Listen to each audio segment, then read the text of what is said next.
Alors qu'il s'agit seulement de la même pensée. Parce que quand tu regardes le chapitre 5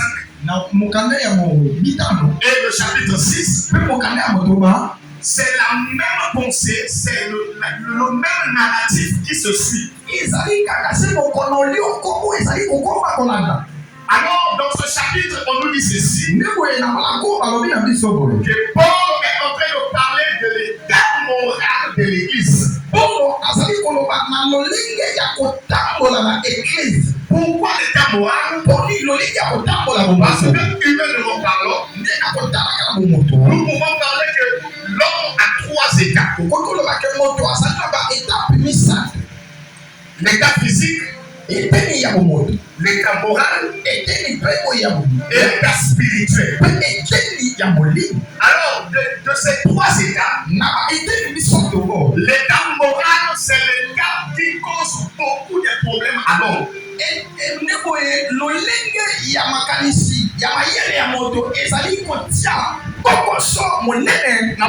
Parce que dans l'état moral, nous allons retrouver les sentiments. Dans l'état moral, nous allons retrouver des pensées. Dans l'état moral, nous allons retrouver des émotions.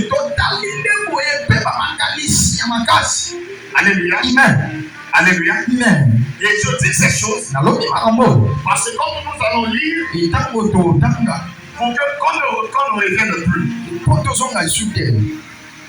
Alléluia. Amen. Et si nous pouvons prendre nos Bibles, c'est vrai qu'on nous a demandé de prendre du verset 1 jusqu'au verset 20. 1 à 20. Mais aujourd'hui, nous allons épingler 3 à 4 versets. Si le frère Jacques peut nous aider à mettre simplement le verset 12, le verset 15, le verset 19 et le verset 20. On écrit ça. Je dis le verset 12. Le verset 15, le verset 19 et le verset 20. Maintenant, dans notre exposé, nous allons toucher un peu partout. Si tu peux te mettre debout pour qu'on puisse honorer à la parole. Je t'en prie, hommes et femmes d'honneur que tu es. Le verset 12 dit ceci. Tu peux interpréter. Tout m'est permis, mais tout n'est pas utile. Tout m'est permis, mais je ne me laisserai pas asservir par quoi que ce soit. Le verset 15. Ne savez-vous pas que vos corps sont des membres de Christ? Promets-je? Donc, les membres de Christ, pour en faire des membres d'une prostituée. Verset 19. Ne savez-vous pas que votre corps est le temple du Saint-Esprit qui est en vous, que vous avez reçu de Dieu et que vous ne vous appartenez point à vous-même, car vous avez été rachetés à un grand prix. J'insiste, car vous avez été rachetés à un grand prix. Glorifiez donc Dieu dans votre corps et dans votre esprit qui appartiennent à Dieu. Parole de l'Éternel. Amen. Alors, dans notre introduction, nous disions que Paul est en train de s'adresser à l'église de Corinthe en ce qui concerne l'état moral de cette église. Parce que nous avons dit ceci. Dans les 3 dimensions que constituent le corps,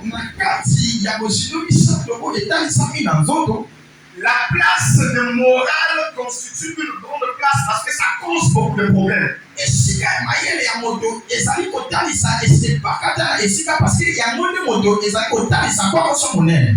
d'entrée de jeu, il dit ceci. Quelqu'un de fou, lorsqu'il a un différent avec un autre, ose-t-il plaider devant les injustes et nous devons les saints.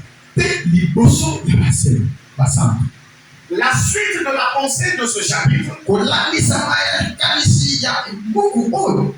dans son premier verset, il commencera par une interrogation. Il demande à l'église, quand il y a un différent, quand vous avez un problème entre vous, n'est pas-il possible d'aller envers des saints que d'aller envers les injustes?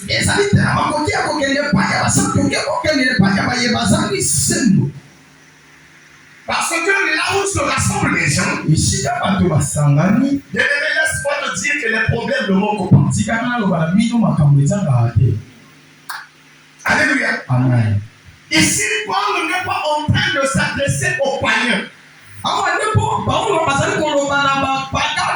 Mais il s'adresse à l'église.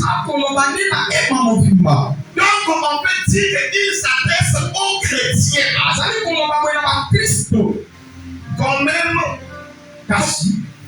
parfois, le chrétien, moi je dis, moi le frère fiacre, je dis que je n'aime pas me dire chrétien. Alléluia. Amen. Je me dis, croyons en la parole et au ministère de Jésus. Parce que quand on dit chrétien, c'est un qualificatif. Le frère Shadrach ne peut pas dire qu'il est chrétien.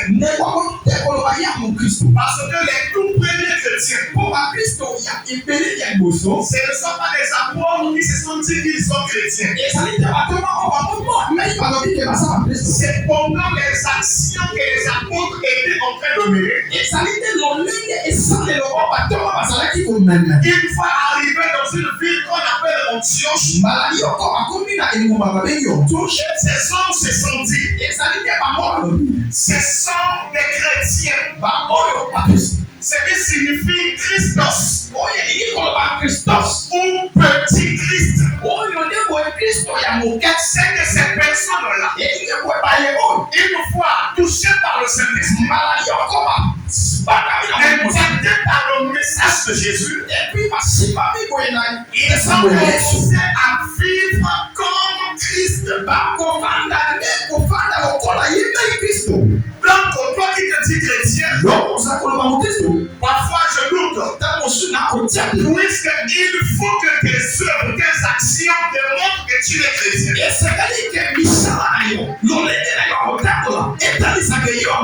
Ici, Paul parle à l'église. C'est comme toi et moi ce soir. Nous nous sommes rassemblés en train de prier. Nous constituons ici une église. L'église de Corinthe, comme nous sommes à Oyo, on peut aussi dire que c'est l'église de Oyo.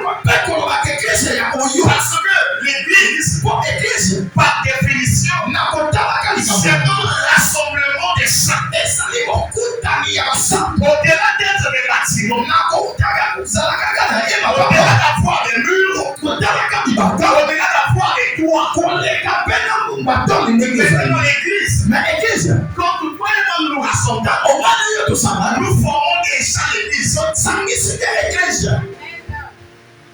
Amen. Ça va? Amen. Alors, je pourrais aller encore plus loin. Que même toi-même, lorsque tu es, que tu sois dans la forêt, que tu sois dans, je sur l'eau, que tu sois dans ton bureau, que tu sois à la maison, tu es une église ambulante. Parce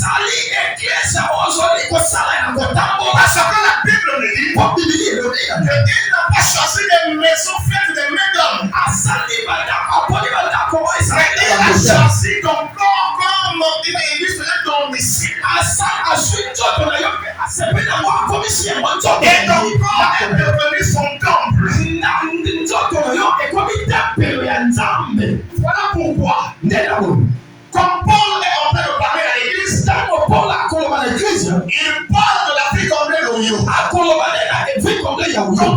parle de l'église, il parle à ta vie. Quand Paul parle à l'église, il parle au groupe de protocole que nous sommes. Paul parle de l'église, il parle des chambres que nous sommes. Paul parle de l'église, il parle des intercesseurs que nous sommes.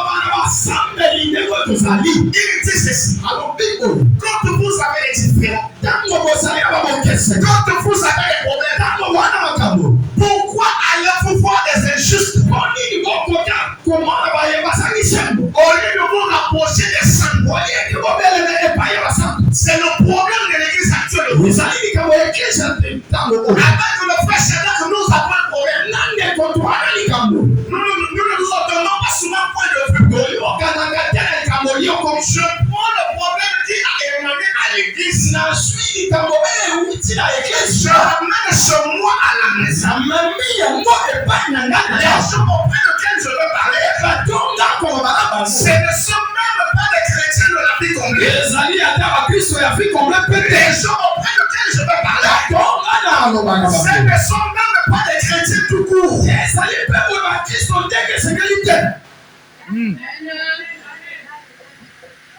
Il y a un problème. C'est-à-dire un chrétien, un enfant de Dieu, ou un croyant, parce que là où dans la communauté où il est, il prend le problème, il va s'asseoir là où les gens prennent de l'alcool et commencent à exposer les problèmes de l'église. C'est ça le problème de l'église actuelle. Voilà pourquoi s'il faut que je donne un thème à ce message, je pourrais mettre cela sous forme d'interrogation. Bien-aimé, où va l'église? Où va l'église? Aujourd'hui, tu vas dans l'église. Un enfant de Dieu. Je sens avec le frère Youssef. Je prends mon téléphone. Je garde l'image. J'enregistre ce qu'il a fait. Oublions que c'est mon bien-aimé. Oublions que c'est mon frère en Christ. Je prends cette image-là. Je vais mettre ça sur Facebook. Je prends cette image. Je vais mettre ça sur TikTok. Je prends cette image. Je vais mettre ça sur WhatsApp. C'est pour quel intérêt?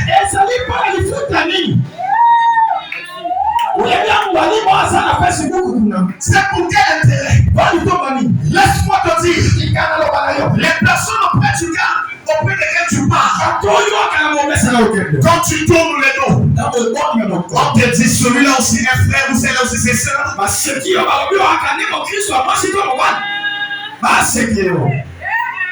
Il n'y a plus de secret.